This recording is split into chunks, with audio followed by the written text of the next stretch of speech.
नाम राकेश सिंह है। अच्छा, ये बताइए राकेश जी की सिन्हा जी विकास पुरुष गाजीपुर कहा जाता है, उनके बारे में क्या कहेंगे आप?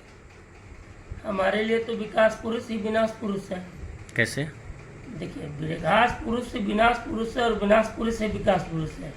मैं स्पष्ट कर रहा हूँ, जब तक मेरे यहाँ की व्यवस्था ठीक ठाक नहीं हो जाती, पूर्तियाँ सही नहीं हो जाती, अगर उनको विकास पुरुष हमसे करवाना है तो हमारे यहाँ का विकास करना होगा, और नहीं तो मेरे लिए तो विकास पुरुष विनाश पुरुष। जिला उनको मानता है विकास पुरुष? अब जिला किस रूप में मानता है, क्यों मानता है, जिला के लोग से पूछिए। हमसे पूछते हैं कि किस मानते हैं कि नहीं मानते हैं, तो चलिए हमारी व्यवस्था देख लीजिए। मैं 10 दिन धरना प्रदर्शन पर बैठा था, पूरी क्षेत्रीय जनता सराय तहसील की जनता वो तमाशा देख रही थी। 10 दिन तक बैठने के बाद भी कोई भाजपा के नेता, कोई कहीं सरकार से कोई कुछ नहीं आया, न कोई व्यवस्था हुआ। और सराय तहसील बन चुका है तो तहसील की व्यवस्था क्या होनी चाहिए, सिन्हा जी साहब जाकर पूछ लीजिए। क्या सिन्हा जी पर्सनल जातियों के लिए काम करते हैं, अपनी जातियों के लिए? मैं देखिए, जातवाद पर तो मैं विश्वास नहीं करता हूँ। मेरा अपना एक जीवन का व्यवस्था रहा है, मेरा पोस्ट भी पढ़ते रहते होंगे आप। मैं सिन्हा जी पर जात का और ये आरोप नहीं लगता, लेकिन इतना जरूर आरोप लगा रहा हूँ कि वो अपने लोगों को लिए बहुत कुछ करते रहते हैं। क्या करते हैं वो जाने, आरोप लगाना तो आसान है, लेकिन मैं जो देख रहा हूँ अपनी व्यवस्था को लेकर, यहाँ पर वो फेल्योर है, और मैं कहीं ना कहीं लग रहा है कि भाजपा की सरकार फेलियर है। भाजपा की सरकार फेलियर है? क्या गाजीपुर में फेलियर है, पूरे उत्तर प्रदेश में या भारत में फेलियर? गाजीपुर की व्यवस्था कौन देख रहा है? गाजीपुर भाजपा संगठन ही फेलियर है। अगर यहाँ किसी भी गांव में चलिए, चलते हैं हम लोग साथ में, एक गांव में अगर भाजपा के कार्यकर्ता कहीं उनका कोई प्रदर्शन हो या उनका कोई व्यवहार हो या उनको लोग पसंद कर रहे हो तो हमको बता दीजिए। मतलब कहने का मतलब है कि भाजपा का जो संगठन है वो पर्सनल अपने लोगों के लिए ही चल रहा है, बाकी अन्य कार्यकर्ताओं जो भाजपा में भी द्वंद्व है, भाजपा के संगठन में उनमें इतना भारी द्वंद्व है। वो हमको तो लगता है कि सिन्हा जी से डरते हैं लोग, तो उनके खिलाफ उनको नजर में हम अच्छे बने रहे, और जो उनको जिनको उन्होंने चढ़ा दिया है, व्यवस्था दे दिया है, ठीक ठाक टाइम खाने कमाने का है, तो वो चढ़ का सिन्हा जी करते हैं। सिन्हा जी भी खुश, वो भी खुश, जनता बेसब्र है। तो आपका कहने का मतलब सिन्हा जी ही गाजीपुर को चला रहे हैं?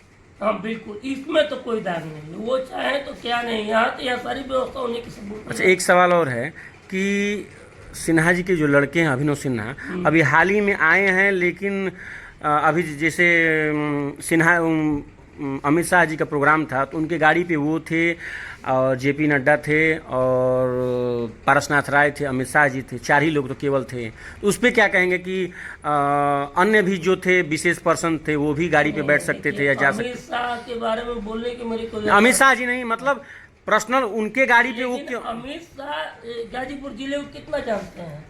उनको तो जो बताया जाएगा वो न जाने। मोदी जी कितना अभिनव सिन्हा जी को जो आगे फोकस किया जा रहा है, अभिनव सिन्हा, ये पारसनाथ राय को टिकट देने के पीछे भी कोई ना कोई साजिश तो हो सकता है।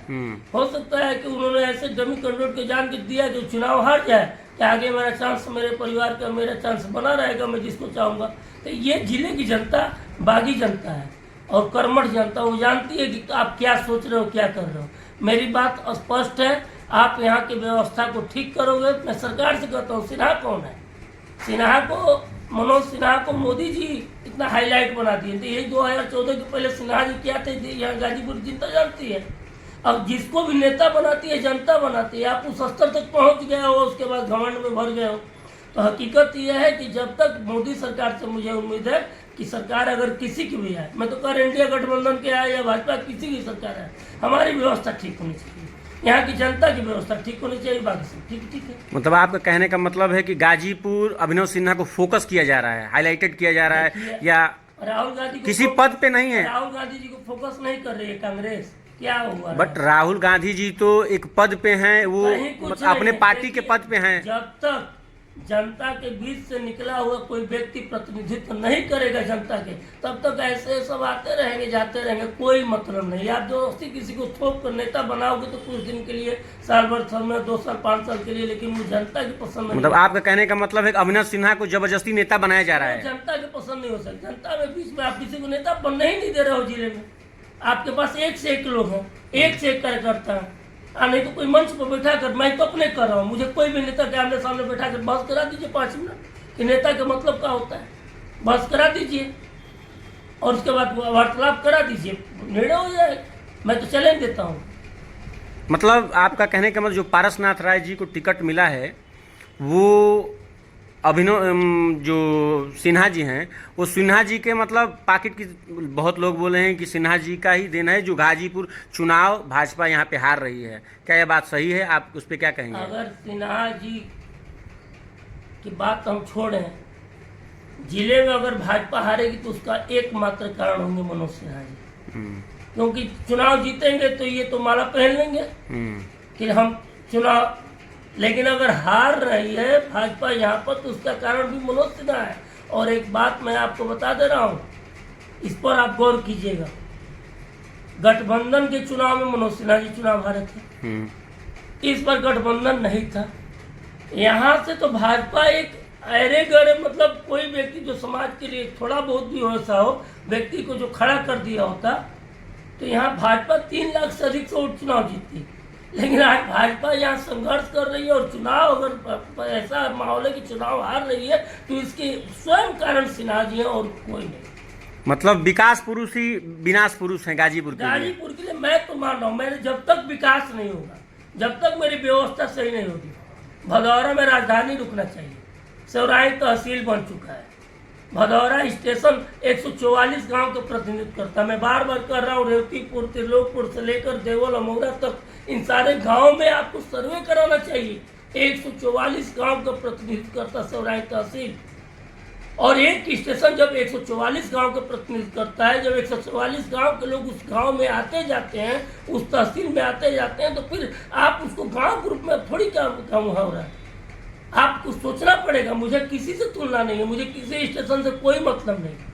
मेरे यहाँ की व्यवस्था 144 गांव के लोग आते हैं और 144 गांव की मैं बार बार बात इसलिए करता हूँ कि सौराई तहसील बन चुका है और तहसील में एसडीएम बैठता है। तो क्या एसडीएम को लुंगी बना के बैठाएंगे? एसडीएम बैठा है तो उसको कोट टाई सारा व्यवस्था उसके साथ बैठेगा तब ना उसका पौधे गिरती है।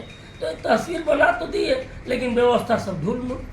तो मेरे व्यवस्था यहाँ की व्यवस्था ठीक कराना चाहिए। तो माना जाता है कि आप भी भाजपा से कहीं ना कहीं बहुत लंबे समय से 20, 25, 30 साल से जुड़े हुए हैं।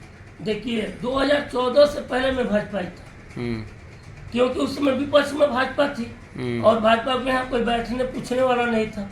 तो उस समय कट्टर भाजपा ही था, जिधर जिसको जरूरत होता था राकेश सिंह। और यहाँ जितने पले बढ़े हैं जो आज खा कमा रहे हैं उनके बारे में पता कर लीजिए कि उनके लिए राकेश सिंह क्या थे।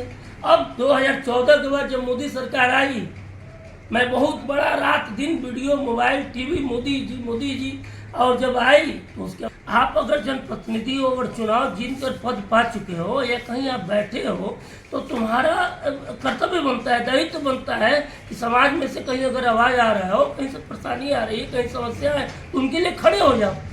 और अगर तुम वहाँ फेलियर हो और उसके बाद भी तुम ढोल बजा रहे हो, उसके बाद भी तुम अपने आप को सांसा शेरशाह सूरी बन के घूम रहे हो, तो ये मेरे बस के नहीं है। गाजीपुर आखिर पिछड़ा है तो इसका श्रेय किसको देंगे आप? गाजीपुर के लोगों को। गाजीपुर के लोगों को। गया गुजरा जिला कहिए, इसको गाजीपुर मत कहिए।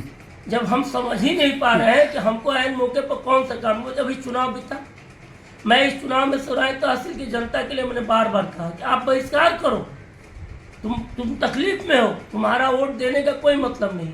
लेकिन यहाँ के कुछ हिंदू मित्र आए, मुस्लिम वोट दे रहे हैं, वो बहिष्कार नहीं कर रहे हैं, हम क्यों बहिष्कार करें?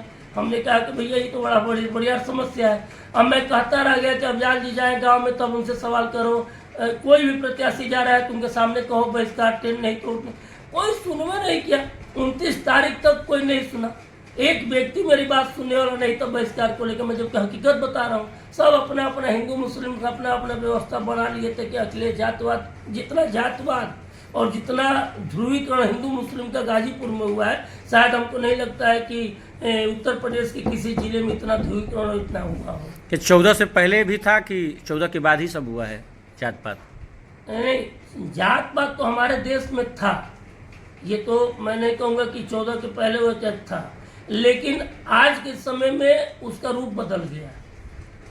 ऐसे जात पात नहीं है, समाज में जब बैठते हैं सब लोग तो एक हैं, लेकिन जहाँ अपना फायदा नुकसान देखने को होता है, जैसे कि मान लीजिए आरक्षण एक मुद्दा है। अब आरक्षण में किससे आप बात करेंगे? जो फायदा उसका ले रहा है वो भले उसके पास 10,000 का बीघा संपत्ति हो, 10,000 की कमाई हो, या वो आरक्षण के लेने लायक नहीं है, लेकिन फिर भी वो उससे कहेंगे कि आप आरक्षण हटा दो तो हटाएगा, इसलिए कि मजा ले रहा है वो। जबकि जिसको आरक्षण मिलना चाहिए, जहाँ गरीब, अब तो हर परिवार में गरीब है, हर जात में गरीब है, तो अब तो आरक्षण को गरीबी के आधार पर बना देना चाहिए, मैं तो स्पष्ट कहूँगा। तो अब ये कहेंगे पार्टी वाले कि हमारी पार्टी का सिद्धांत ये है, हम आरक्षण खत्म नहीं होने देंगे। अब तो लोगों को खड़ा होना पड़ेगा, आरक्षण खत्म करो, और आरक्षण खत्म करो, गरीबों को दो। तुम्हारे पास सारी मनुष्य है, सारी व्यवस्था, यादव में गरीब है उनको दो, हरिजन में जो गरीब है उसको दो, कुशवाहा में जो गरीब है उनको दो। अब जो कुशवाहा स्कूल चला रहा है, बिल्डिंग पिल रहा है, जिसका 50 से 1 लाख महीना आमदनी है, और वो भी आरक्षण का फायदा उठाएगा। और एक कुशवाहा जो बेचारा दिन रात मर रहा है, हंसुआ खेत बाली चला रहा है, जैसे तैसे जी रहा है, दोनों की तुलना एक ही में कर देंगे आप? ये तो एक ब्राह्मण का लड़का है, हमारे ही बाजार में वो जाकर गिट्टी बालू ढोता है, आज वो उसके परिवार दयनीय स्थिति में। चलिए मैं आपको घुमाता हूँ। अब बताइए, कहने को तो उसको ब्राह्मण आप बना दिया, और वो गिट्टी टाली, उसको लोग काम में नहीं देते हैं, उसको काम मतलब आपका कहने को आर्थिक आधार पे आरक्षण देना चाहिए, जातिगत आधार पर नहीं। बता रहा हूँ, उस ब्राह्मण के बच्चे को लोग काम में नहीं देते हैं, ब्राह्मण के नाम पर, ये बावन से काम कराएंगे। अब बताइए, फिर भी मजदूरी करके जबरदस्ती जाकर ये दुकान पर रहता है। कई लोग ऐसे लोग हैं। अब वो बताए जिए तो कैसे जिए? तो आर्थिक आधार पर आरक्षण देने की अब इस देश में जरूरत है। मोदी जी अगर आ रहे हैं